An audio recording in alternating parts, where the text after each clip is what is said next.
Starlight Revue ReLive has been out for a little while now, but getting off to a good start in this game is your key to success and having an easier time down the road.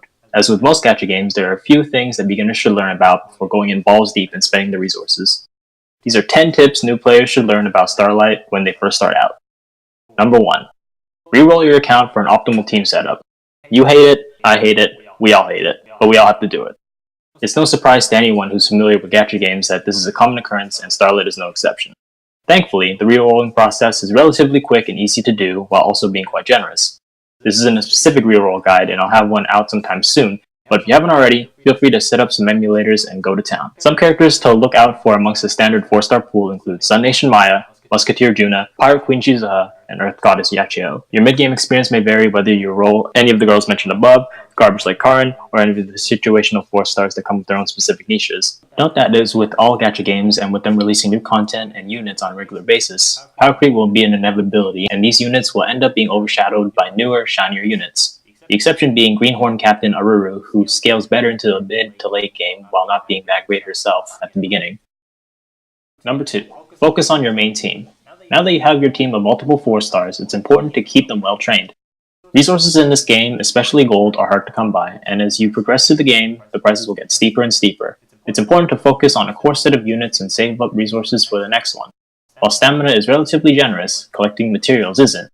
Be prepared to take up to several days to finish a single unit. A good guideline to follow is to work on getting your main team to level 60 and rank 4 skill panels before individually moving on to each one of them and getting them promoted, leveled, and max paneled. Level 60 is the initial level cap for a 4-star unit, and at rank 4 skill panel, your unit will obtain their auto skill. Some of these are incredibly important and key components to your units being strong, such as gaining evade and fortitude. More on these on a different video. Your tank should be your main priority as she will be the foundation that your team stands on. Move on to your damage dealers before finishing off a secondary tank if you run one, and then your support. Number 3. Save star gems and only roll for your waifu or a unit that will benefit your performance in a certain area of the game.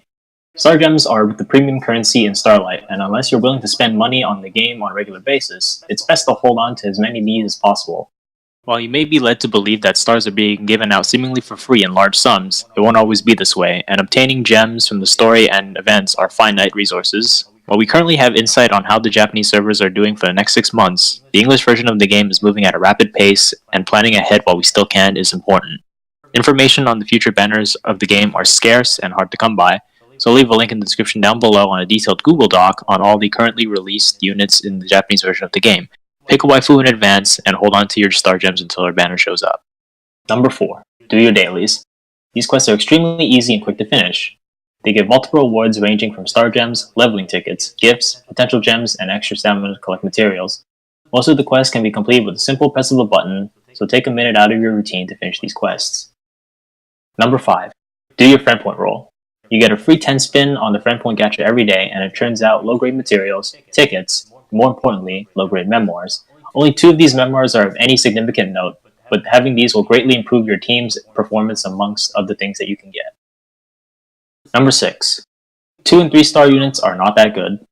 It's unfortunate, but aside from the generous rerolling option this game gives you, this game doesn't do much to enhance your free-to-play experience. A lot of the lower tier units are not that good. 2-star units are virtually unusable, and only a handful of 3-stars are worth using. Notable examples include Goddess of the Water Michiru, Sun Nation Knight Nana, Pirate Queen Scar Lalafine, and Covert Squad Soldier Fumi. These units being a decent tank, budget damage option, high utility secondary tank, and assassin respectively. Lalafine and Fumi stand out amongst them as they have certain tools that let them get past the generous strategies being employed in high-rank PvP at the moment. Number 7. 3-star memoirs are more valuable than 4-star memoirs in certain situations. Aside from being easier to obtain, a lot of 3-star memoirs have the same effects as their 4-star counterparts at a slightly lower value. However, what they lack in potency, they make up for in flexibility. I already mentioned that they are easier to obtain, which makes them easier to bound break, giving them effects even stronger than the 4-cost variants while also being lower cost to field. At the start of the game, whether it's PvE or PvP, your team cost is going to put a limit on what your loadout is, so having that flexibility in your cost is important. This goes the same for even the 2-star and 1-star memoirs that still see play in mid-tier PvP. Number 8. Upgrade your theater equipment and do your assignments. Visiting your theater at certain times of the day will give you extra stamina and allow you to collect freebies from the equipment. Completing the assignments will grant you extra star gems and are fairly easy to complete, so it's a good idea to get those out of the way while you still remember. Number 9. Don't get too strung up on PvP. PvP can be frustrating and suffering a loss can feel bad, but don't let it get to you. It's important to keep improving your main team to the point where you can start putting up a fight in the arena. I'll have a detailed PvP guide soon, but needless to say, don't be tempted to roll on the banner simply because you don't think your team isn't good enough. Running the gacha runs the gamble of you coming out with nothing to show for it. Getting more units will lead to the splitting of resources, and from there, half-baked units that amount to nothing.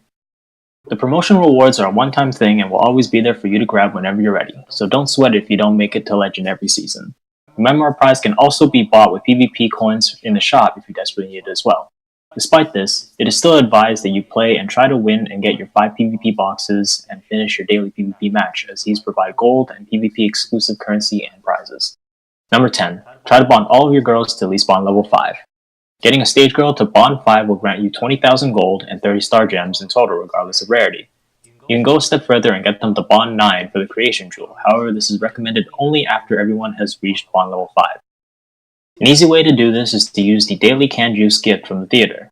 A single gift can get a stage girl to bond 5 immediately, making for some easy cash and easy star gems. And those were 10 tips for newer Starlight Revue players. Like I said before, I'll be following up this video with another guide on rerolling and one for PvP. If there are any other specific details you guys would like me to cover, then by all means let me know down below. I recommend subscribing so you know when these videos come out, and I'll see you guys next time.